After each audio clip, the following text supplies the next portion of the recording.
తెలుగు సినీ చరిత్రలో తనదైన ముద్ర వేసిన నటసింహం నందమూరి తారక రామారావు గారి వారసుడిగా సినీ రంగంలో అడుగుపెట్టి కోట్లాది అభిమానుల హృదయాలను గెలుచుకున్న మహానటుడు నందమూరి బాలకృష్ణ గారు.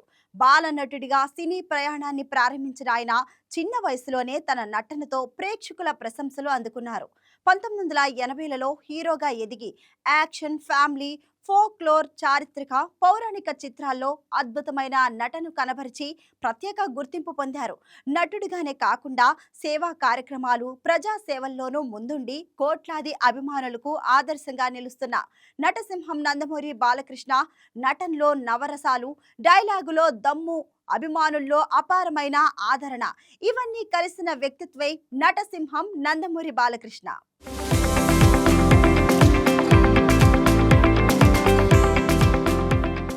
1974లో విడుదలైన తాతమ్మ కళ చిత్రం ద్వారానే నందమూరి బాలకృష్ణ గారు బాలనటుడిగా 14 ఏళ్ల వయసులో సినీ రంగం ప్రవేశం చేశారు.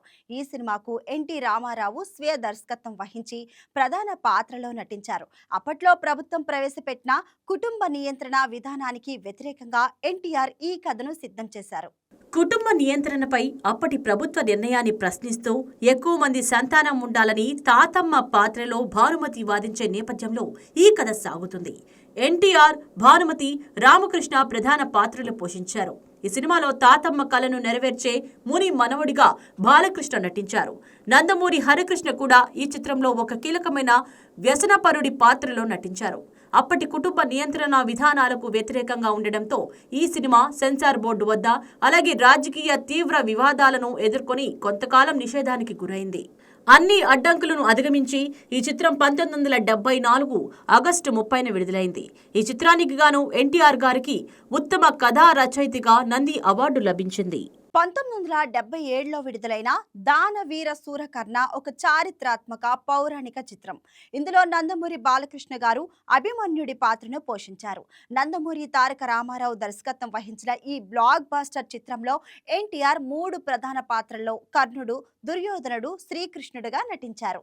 బాలకృష్ణ అన్నయ్య నందమూరి హరికృష్ణ గారు అర్జునుడిగా నటించారు. తండ్రి ఎన్టీఆర్, ఇద్దరు కుమారులైన బాలకృష్ణ, హరికృష్ణ కలిసి నటించిన చివరి సినిమా ఇదే కావడం విశేషం. ఆ కాలంలో కేవలం 10 లక్షల బడ్జెట్తో ఈ సినిమాను ఎంతో అద్భుతంగా తెరకెక్కించారు. సమయానికి పూర్తి చేయడానికి బాలకృష్ణ, హరికృష్ణలు ఆర్ట్ డిపార్ట్మెంట్ కార్మికులతో కలిసి మయసభ సీన్లకు పెయింటింగ్లు కూడా వేశారు. కొండవీటి వెంకటకవి అందించిన పద్యాలు, సంభాషణలు ఈ సినిమాకు ప్రధాన బలంగా నిలిచాయి. పెండ్యాల నాగేశ్వరరావు సంగీతం అందించారు. ఈ చిత్రం బాక్సాఫీస్ వద్ద చారిత్రాత్మక విజయం సాధించి అప్పట్లోనే దాదాపు 1.5 కోట్లు వసూలు చేసింది. తెలుగు సినీ చరిత్రలో బాలకృష్ణ కెరీర్ కు మలుపు తిప్పిన చిత్రాల్లో మంగమ్మ గారి మనవడు ఒకటి. 1984లో విడుదలైన ఈ చిత్రానికి కోడి రామకృష్ణ దర్శకత్వం వహించగా ఎస్ గోపాల్ రెడ్డి నిర్మించారు. ఈ సినిమాలో నందమూరి బాలకృష్ణ వీరన్న పాత్రలో నటించి ప్రేక్షకుల హృదయాలను గెలుచుకున్నారు.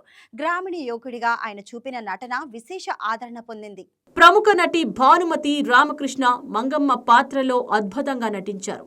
మనవడు, అమ్మమ్మ అనుబంధాన్ని హృదయంగా చూపించిన ఈ పాత్ర సినిమాకు ప్రధాన ఆకర్షణగా నిలిచింది. సుహాసిని కథానాయికగా నటించి కథకు మరింత బలం చేకూర్చారు. గ్రామీణ నేపథ్యంలో సాగిన ప్రేమ, కుటుంబ భావోద్వేగాలు ప్రేక్షకులను ఆకట్టుకున్నాయి. కెవి మహదేవన్ స్వరపరిచిన పాటలు ఈ చిత్ర విజయానికి మరో ప్రధాన కారణం. ముఖ్యంగా దంచవే మేనత్త కూతురా వంటి పాటలు నేటికి ప్రేక్షకుల మధ్యలో నిలిచిపోయాయి. గ్రామీణ కుటుంబ కథ, భావోద్వేగాలు, ప్రేమ, పోరాటం కలగలిపిన ఈ చిత్రం బాక్సాఫీస్ వద్ద ఘన విజయం సాధించి బాలకృష్ణకు స్టార్ హీరోగా గుర్తింపు తీసుకొచ్చిన చిత్రంగా చెప్పబడుతుంది. నేటికి తెలుగు ప్రేక్షకులు గుర్తు చేసుకునే క్లాసిక్ చిత్రాలలో మంగమ్మ గారి మనవడు ఒకటి.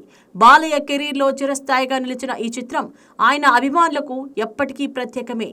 గ్రామీణ నేపథ్యంలో కుటుంబ బంధాల గొప్పతనాన్ని ఆవిష్కరించిన మంగమ్మ గారి మనవడు చిత్రం నందమూరి బాలకృష్ణ సినీ ప్రస్థానంలో ఒక సువర్ణ అధ్యాయంగా నిలిచిపోయింది. తెలుగు సినీ చరిత్రలో నందమూరి బాలకృష్ణ గారి కెరీర్ కు మలుపు తిప్పిన చిత్రాల్లో ఒకటి ముద్దుల కృష్ణయ్య. 1986 ఫిబ్రవరి 28న విడుదలైన ఈ చిత్రం ప్రేక్షకుల హృదయాలను గెలుచుకుంది. ప్రముఖ దర్శకుడు కోడి రామకృష్ణ తెరకెక్కించిన ఈ చిత్రాన్ని ఎస్ గోపాల్ రెడ్డి నిర్మించారు. గ్రామీణ నేపథ్యంలో కుటుంబ విలువలు, ప్రేమ, భావోద్వేగాలను అద్భుతంగా మిళితం చేశారు. ఈ సినిమాలో బాలకృష్ణ గారు కృష్ణయ్య పాత్రలో నటించి తన సహజ నటనతో ప్రేక్షకులను ఆకట్టుకున్నారు. ఆయన సరసన రాధ మరియు విజయశాంతి కథానాయకులుగా మెరిశారు. అహంకారంతో ఉండే కుటుంబాన్ని ప్రేమతో మార్చే యువకుడిగా కృష్ణయ్య పాత్ర ప్రేక్షకుల హృదయాల్లో ప్రత్యేక స్థానం సంపాదించింది. కుటుంబ బంధాల గొప్పతనాన్ని ఈ చిత్రం హృదయంగా చూపించింది. సంగీత సామ్రాట్ కెవి మహదేవన్ అందించిన స్వరాలు చిత్ర విజయానికి మరో ప్రధాన ఆకర్షణగా నిలిచాయి. ఒంగోలు గిత్త వంటి పాటలు అప్పట్లో విశేష ప్రజాదరణ పొందాయి. 1986 సంవత్సరంలో బాలకృష్ణ గారి వరుస విజయాల్లో ముద్దుల కృష్ణయ్య ఒక ముఖ్యమైన మైలురాయిగా నిలిచి ఆయన్ను మాస్ హీరోగా మరింత బలంగా నిలబెట్టింది. ప్రేమ, కుటుంబ అనుబంధాలు, వినోదం, సంగీతం అన్ని సమపాళ్లలో కలిసిన ముద్దుల కృష్ణయ్య నేటికి బాలయ్య అభిమానులకు గుర్తు చేసుకునే చిరస్మరణీయ చిత్రంగా నిలిచింది. మాస్ హీరోగా బాలకృష్ణ గారి ఎదుగుదలకు బలమైన పునాది వేసిన క్లాసిక్ చిత్రం ముద్దుల కృష్ణయ్య.